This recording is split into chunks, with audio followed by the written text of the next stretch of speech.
हनुमानगढ़ गांव में एक साधु बाबा रहा करते थे। वो जब भी नाचते थे तो बारिश होती थी। अतः गांव के लोगों को जब भी बारिश की ज़रूरत होती थी तो वे लोग साधु बाबा के पास जाते और उनसे अनुरोध करते कि वे नाचें, और जब वो नाचने लगते तो बारिश ज़रूर होती थी। कुछ दिनों बाद 4 लड़के शहर से गांव में घूमने आए। जब उन्हें यह बात पता चली कि साधु बाबा के नाचने से बारिश होती है तो उन्हें यकीन नहीं हुआ। शहरी पढ़ाई लिखाई के घमंड में उन्होंने गांव वालों को चुनौती दे दी कि हम भी नाचेंगे तो बारिश होगी, और अगर हमारे नाचने से नहीं हुई तो साधु बाबा के नाचने से भी नहीं होगी। फिर अगले दिन ही गांव वाले उन लड़कों को लेकर साधु बाबा की कुटिया पर पहुँचे। साधु बाबा को सारी बात बताई गई। फिर लड़कों ने नाचना शुरू किया।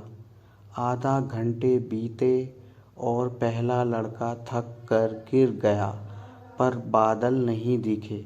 कुछ देर में दूसरे ने भी यही किया और 1 घंटा बीतते बीतते बाकी दोनों लड़के भी थक कर बैठ गए, पर बारिश नहीं हुई। अब साधु बाबा की बारी थी। उसने नाचना शुरू किया। 1 घंटा बीता, बारिश नहीं हुई। साधु बाबा नाचता रहा। 2 घंटा बीता, बारिश नहीं हुई, पर साधु बाबा तो रुकने का नाम ही नहीं ले रहा था। धीरे धीरे शाम ढलने लगी कि तभी बादलों की गड़गड़ाहट सुनाई दी और जोरों की बारिश होने लगी।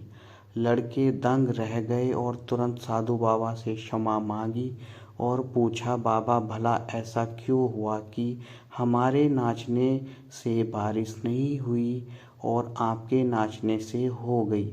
साधु ने उत्तर दिया, जब मैं नाचता हूँ तो दोनों बातों का ध्यान रखता हूँ। पहली बात, मैं ये सोचता हूँ कि अगर मैं नाचूंगा तो बारिश को होना ही पड़ेगा, और दूसरी ये कि मैं तब तक नाचूंगा जब तक कि बारिश न हो जाए।